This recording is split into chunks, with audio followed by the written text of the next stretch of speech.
Hello guys! Hello! This is for Gemini. Gemini, welcome dito sa aking channel, Kapalaran 888. Welcome. Alamin natin, Gemini, kung anong messages, vibration, gabay, energy para sa inyong lahat. Welcome, Gemini. This is the last 2 weeks of November 2025. Okay, 7 of Wands,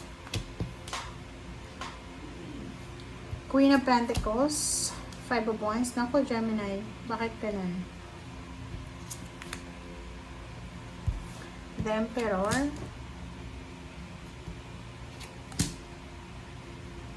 Alright.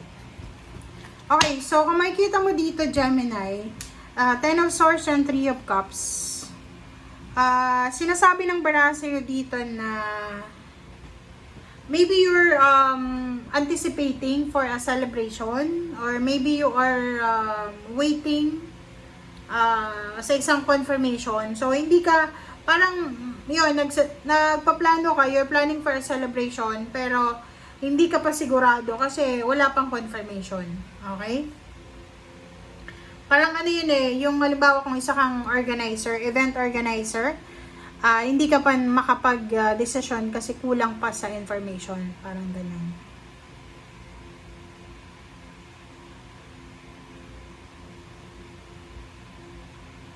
Okay, so 3 of Cups and 10 of Swords. The Emperor natin and 5 of Wands, Queen of Pentacles, 7 of Wands. So, sinasabi ng bara sa'yo dito na mayroong mga Gemini dito na sa 2 linggong ito ng November, kung naghahanap ka ng trabaho, nag-a-apply ka ng trabaho, or you're looking for a promotion, aiming for a promotion, salary increase, basta yung gusto mo ng power, diba? Naghahanap tayo ng ganyan. Sinasabi ng barahan na pwedeng mahihirapan tayo kasi sobrang competitive ng mundo sa ngayon. Meron din dito na sinasabi ng barahan na lalo na kung may trabaho ka na, may business ka na, may arian ka na, pag-aari mo na yan, sinasabi ng barahan na kailangan mong proteksyonan daw yan. Kasi, okay, sa loob ng trabaho, is either sa loob ng trabaho, sa loob ng negosyo, sa loob ng pamilya, lupa, bahay, sasakyan, involved na financial or relationship, ay posibleng merong mga away, gulo, kompetisyon, misunderstanding, miscommunication ang posibleng mangyari. Okay, so yung 7 of Wands na to, sinasabi ng bara sa'yo dito, Gemini, na kailangan mo ng sobra-sobrang lakas, strength sa linggong ito. 2 linggo siya Kasi yung Queen of Pentacles dito, parang sinasabi ng barahan na yung kapirahan mo, yung future mo ay nakadepende dito. Kahit ganun, ano ba yan? Dito din sa 5 of Wands, kung nag-a-apply ka ng mataas na posisyon sa trabaho, like gusto mong maging CEO talaga, manager, supervisor, team leader, ganito, asahan mo na sobrang makakaranas ka ng kompetisyon. Marami kang makakakompetensya. Okay? Kaya, pwedeng medyo mawalan ka ng interest or pwedeng mag-back down ka. Pero yun yung sabi sa'yo ng 7 of Wands na ipaglaban mo. Kung talagang yun yung gusto mo, gawin mo siya. Lalo na dito sa pera to Pera yung pinag-uusapan natin dito. Pwedeng nagpaplanong tumakbo bilang isang barangay captain, 'di ba? Sa next year. So, sinasabi ng baraha sa'yo dito na you want power, ihanda mo yung sarili mo kahit marami kang kompetensya or kakompetensya. Kailangan mo lang ng pera. Kailangan mo ng maneuvers ba? Okay? Kaloka yung message mo, Gemini. Or maybe you're planning to launch a business, 'di ba? May mga business kayong gustong gawin. Or yung iba sa inyo gusto yung magtrabaho online, yung maging virtual assistant. Nakikita nyo na maraming kompetensya. Tama ba yung Tagalog ko? Okay? Page of Wands, 9 of Wands, Knight of Swords. So, pagod na pagod ka na eh, 'di ba? So kung napapagod ka na sa pag-a-apply ng trabaho, sa pagtatrabaho, sinasabi ng baraha dito na magpahinga ka. Pero huwag kang titigil, huwag mong i-give up. Knight of Swords, sinasabi ng baraha, huwag tayong masyadong mabilis. Halimbawa, hindi ka nakapasa sa isang exam, hindi ibig sabihin na hanggang next exam hindi ka makakapasa kasi hindi ganun yun. Okay?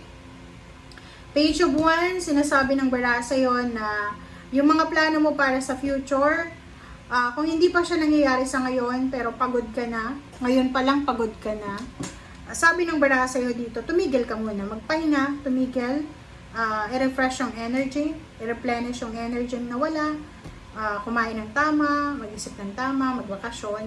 After that, magiging maayos na yung takbo ng decision making mo. Okay? Sabi sa'yo eh. Page of Wands, Page of Pentacles. So, sinasabi ng baraha dyan sa'yo, Gemini, na huwag kang masyadong mag-aalala kasi yung kasalukuyan mong sitwasyon sa ngayon, hindi yan yung sitwasyon na mangyayari sa future. Tingnan mo yung future mo. Yung future mo dito ay napakaganda. Predicted na sa future mo ay makakahawa ka ng pera. Maganda yung takbo ng finances mo, and maganda yung takbo ng buhay mo. Masaya eh, 'di ba?